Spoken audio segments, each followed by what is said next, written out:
Welcome to This Explainer. Today, we are diving straight into what I like to call a universal academic trauma. You've just hit send on that perfectly polished cold email to your absolute dream professor.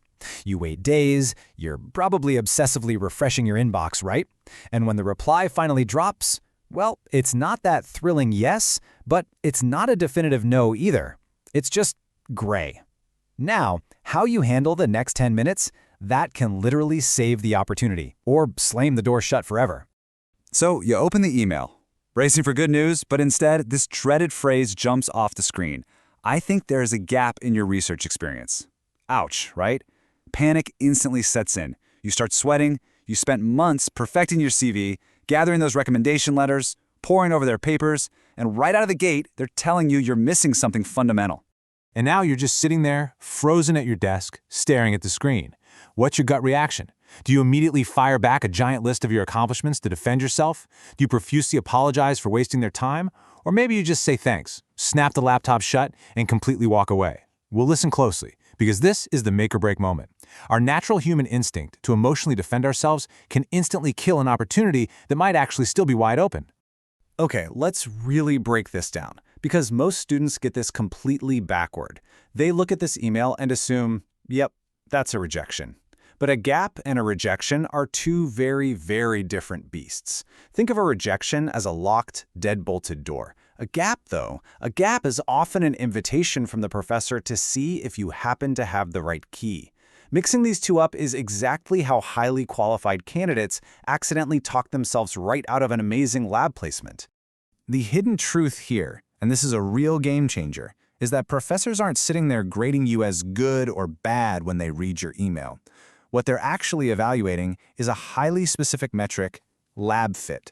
And fit is way narrower and far more specific than just your general qualifications. You could be a genuinely brilliant, top-tier student who simply isn't matched to what that specific lab needs at this exact second. Let's look at how this plays out in the real world. Say you have incredibly strong molecular biology experience, but the professor's lab recently pivoted and is now heavily computational. Or maybe you've spent years doing cell culture, but they urgently need someone for advanced animal model work. Sometimes a student has a stellar clinical research background, but the lab is strictly focused on basic mechanistic science. None of these students are unqualified. A genuinely strong applicant can just be a mismatch for a lab's current needs. Remembering that, that's what keeps your response strategic instead of defensive. So, before you type a single word back, you absolutely must categorize their reply. You need to know exactly where you stand. Is the door totally shut, slightly ajar, or are they genuinely asking you to make your case? Category 1 is your clear rejection. They say explicitly, I don't have funding, or I'm not taking students. Just don't argue with this one. Move on. Category 2 is a soft rejection. Maybe they say, I'm not sure your experience matches. This leaves a tiny, tiny sliver of an opening for a very brief, respectful clarification. But Category 3, that is the golden ticket, the invitation to clarify.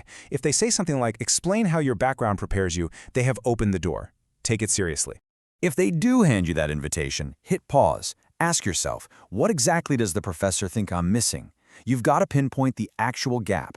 Are they concerned about a specific technique? Are they worried you don't know a particular model organism? Is it a lack of computational skills, quantitative analysis, or maybe missing some underlying theory?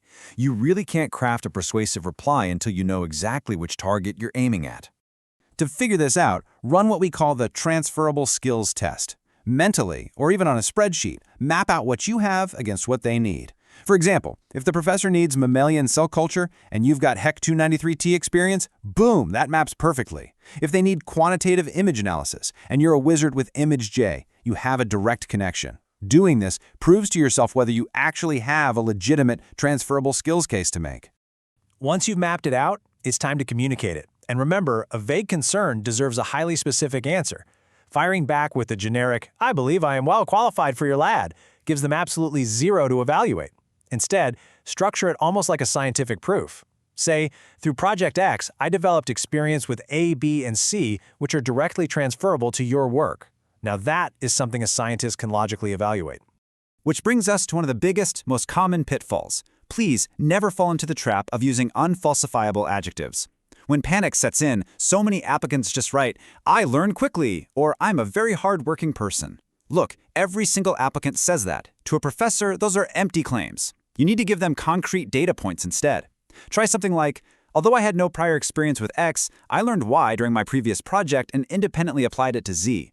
That one single sentence does way more heavy lifting than a whole paragraph about how passionate you are. Give them evidence, not adjectives. Now, here's a crucial point. Sometimes the gap is just real. You simply don't have the transferable skill. If that's the case, whatever you do, do not manufacture a defense for something you don't actually possess. Professors read hundreds of these emails, and trust me, they can spot overreach from a mile away.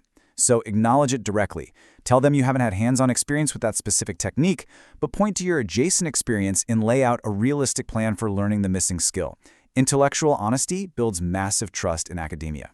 And while we're on the subject of building trust, steer clear of these toxic replies. Starting a sentence with, "But I don't think I have a research gap because," immediately reads as argumentative. Remember, you're there to inform their assessment, not overturn it like a judge. Also, definitely avoid emotional pleas like, "I really need this opportunity," or generic flattery like, "I have always been passionate about your research." Emotional pressure shifts the conversation entirely away from the calm, objective science the professor is trying to evaluate. Okay, what about attachments? Should you send more proof? The answer is yes, but you have to send documents strategically, based on their specific concern. If their email hinted at a lack of academic preparation, then sure, attaching a transcript or a coursework summary totally makes sense. But if it's a research experience concern, a CV or a short thesis excerpt is the way to go. Whatever you do, please don't overcompensate by attaching 15 irrelevant PDFs to a single skeptical email. It doesn't look prepared, it just looks frantic.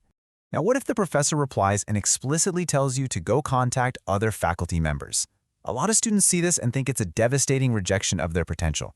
It's really not. Redirection does not equal rejection. If a professor tells you to look elsewhere, take it as genuine guidance.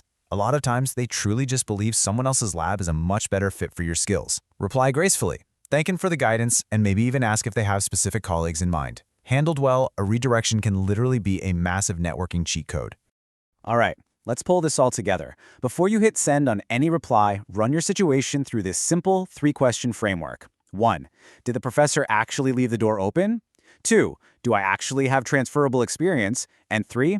Is this professor truly a strong fit for my long-term goals?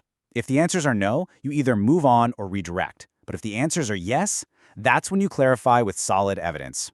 Ultimately, you have to zoom out and look at the big picture here. Fit is infinitely greater than persuasion. Your goal isn't to use psychological tricks to convince every single professor on the planet to let you into their lab. Not at all. Your goal is to treat this whole process as a search problem, finding the specific lab where your current skills are truly valued and where you can genuinely grow. So the next time you get an email citing a research gap, don't panic, just breathe. Look at the data. Thank you so much for joining me on this explainer. And as you sit down to draft that next reply, I'll leave you with one absolutely critical question to guide your entire academic career.